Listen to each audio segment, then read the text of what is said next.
Zakaria icho ejwɛ klen kukuji enum Kanetso le Ninaa bɔfo ni kemiru le bachie mi kon tamoacho moye ewomi ni bi mi ake meni onane mi ha heto ake mi na Kanetso ni akeshika son fe ni emutokuma eite Kanetso ne ye kane pa omamu eite ni kane ne ekofen kohu ye odonti pa ni asu asa muchei enyomamu Kanetso le masei ekomeye mutole ni nejrono ni ekome huye ebekuno agbene mi bibofo ni kemiru ole ake minucho meneji enemene bofo le bi mi ake ani ole no ni bi na eji ni mike minucho dabida keje kuku niji ekpa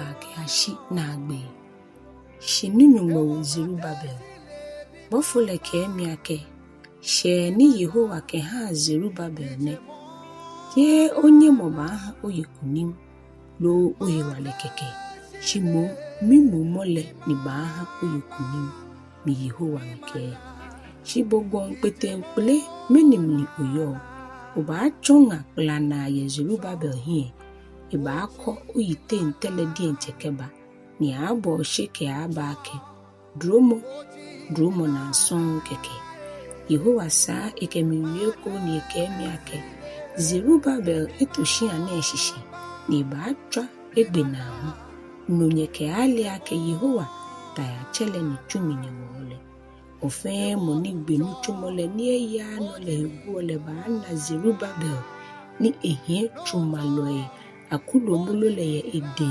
ekemi twasole mwile ni ameba anya Kanetso pa one eji Yehowa himei ni ekekwo di mule fele agbene mi bibofo le ake mini ji muche enyole ni yo Kanetso le nejuno ke abekule isa mi bile no ni jishi enyono ake te muche enyo ni yo shikabeji enyole ni muhuo yem ni le ashishi hu bofo le bi mi ake ani ole na eme ashishi mi ha heto ake minucho dabida keke ni eke mi ake ni bi ne da mushi ha me enyo ni ahalame ni afọ amemu koni amesomo Yehowa moni jiji mfe nuchole hallelujah Zakaria icho enum klen kukuji ejwɛ Wolokpo ni filikiɔ le Ninaa mi womi hie no eko ni mina wolokpoko ni filiki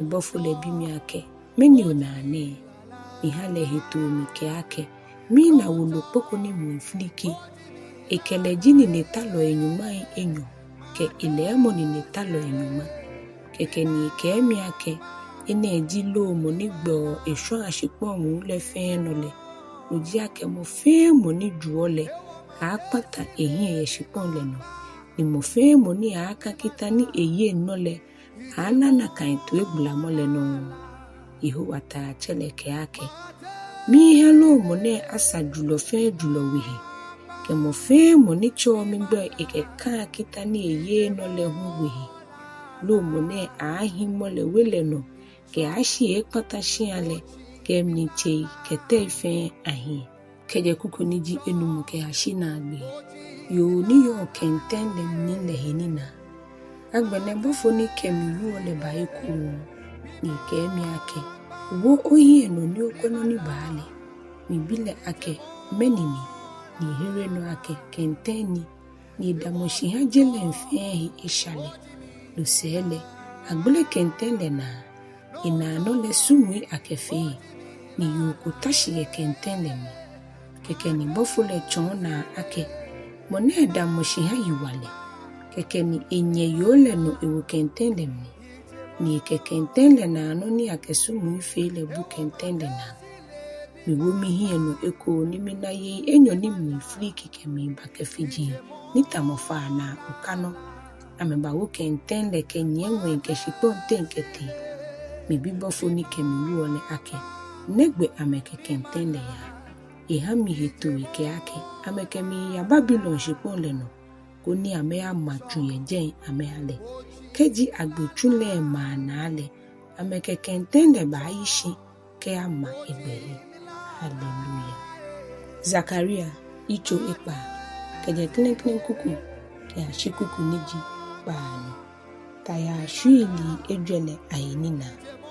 Nisami womi hie no nimi na tayaa shwiilii ejwɛ komen faku ke Jacob le bonji enyo komen atenkeba. Klenklen tayaa shwiilii le ukpongoi chujini bala. Shwiilii niji enyo le ukpongoi dijini bala. Shwiilii niji etele ukpongoi yejini bala.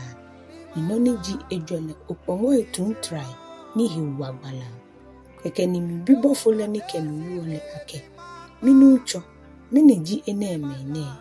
Bofole ha mi hito ike ake. Eneme da mushi ha nwenko yo ejwele.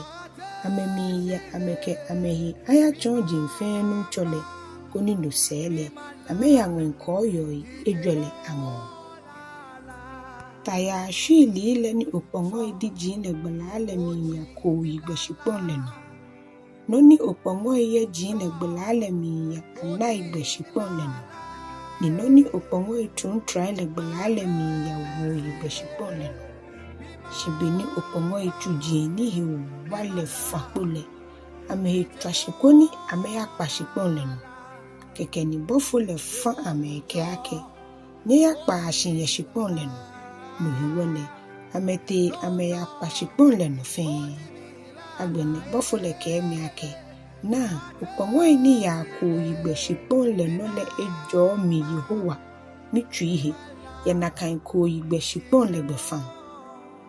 Keje kuku niji nehu ke ashina agbe. Afa ake abu Yoshua akekre. Yehowa kemiwe ni eke eme ake.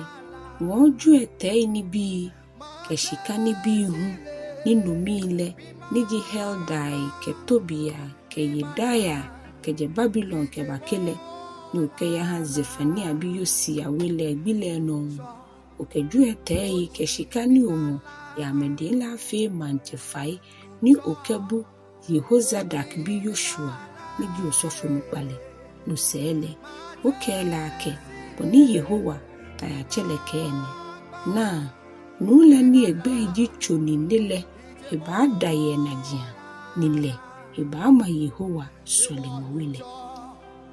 Lejimo ni eba ama Yehowa solimu wile ni aba awe hie nyam akelumo. Ni eba ata emanchesen le no keye elumole. Usofoko humba ahi emanchesen le. Ishishinu moketu enjone ba ahi ame enyo lefe amete. Atoneke manchefai ne ye Yehowa solimu wele mi. Koni akekai Heldai, ke Tobia, ke Yedaya, ke Yosia, niji Zefania bile. Meimba jemajia se shun abayabu akema Yehowa solimu wele. No, neke ale ake Yehowa ta chele ni chumi nyawo ne. Kejini abu Yehowa ni nyumole tuwele elenle. Ene abamni ahanye. Hallelujah.